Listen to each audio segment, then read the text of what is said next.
For years, the Ultra model has always been the obvious choice if you wanted Samsung's absolute best camera system.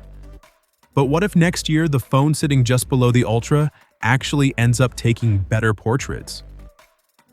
That sounds strange, but according to the latest Galaxy S27 leaks, that could be exactly what's about to happen.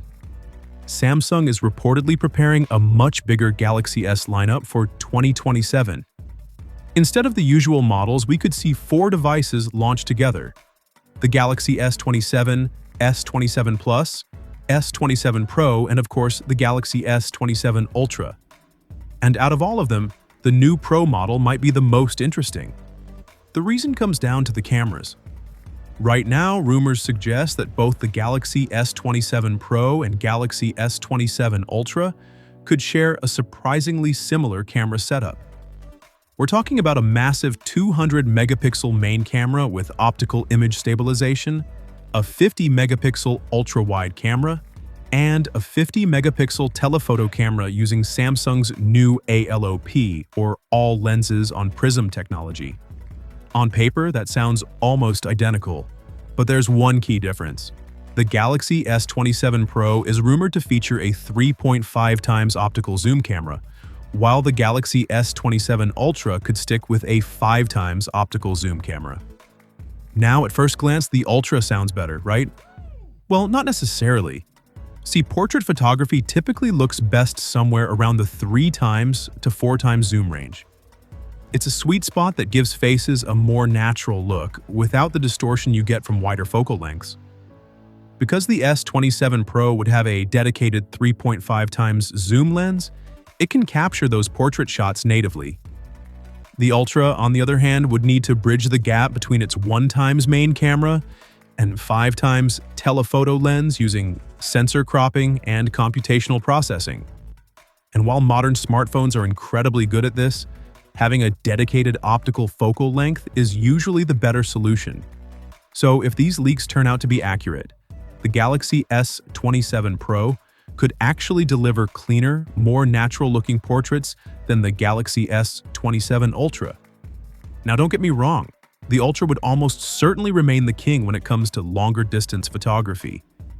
If you're shooting subjects far away, zooming in on buildings, wildlife, or anything that benefits from extra reach, that 5 times optical lens should still have a clear advantage.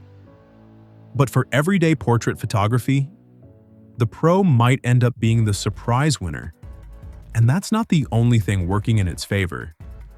The Galaxy S27 Pro is expected to feature a 6.43-inch QHD plus OLED display, making it noticeably more compact than the Galaxy S27 Ultra's rumored 6.9-inch panel. So if you've been wanting flagship-level cameras without carrying around a giant phone, the Pro could end up hitting a really sweet spot. As for the rest of the hardware, both devices are expected to be incredibly similar. Rumors point to Samsung's Snapdragon 8 Elite Gen 6 Pro for Galaxy processor, at least 12 GB of RAM, 256 GB of storage, 60 watts wired charging, and 25 watts wireless charging. In other words, the Pro isn't shaping up to be a watered-down flagship. It looks more like an Ultra alternative for people who prefer a smaller device and don't care about having an S Pen. And honestly, that's what makes this leak so interesting. For the first time in a long while, Samsung might be creating a model that isn't just cheaper than the Ultra, but actually better at a specific type of photography. Of course, these are still early leaks, so things can change before launch. But if Samsung gets this right, the Galaxy S27 Pro could end up being one of the most exciting phones in the entire lineup. So here's the question. If you had to choose right now, would you go for the compact Galaxy S27 Pro with potentially better portrait photography? Or would you still pick the Galaxy S27 Ultra for its bigger screen, S Pen, and superior zoom range? Drop your thoughts in the comments below. If you enjoyed this video, make sure to subscribe for more Samsung leaks and updates, and I'll catch you in the next one.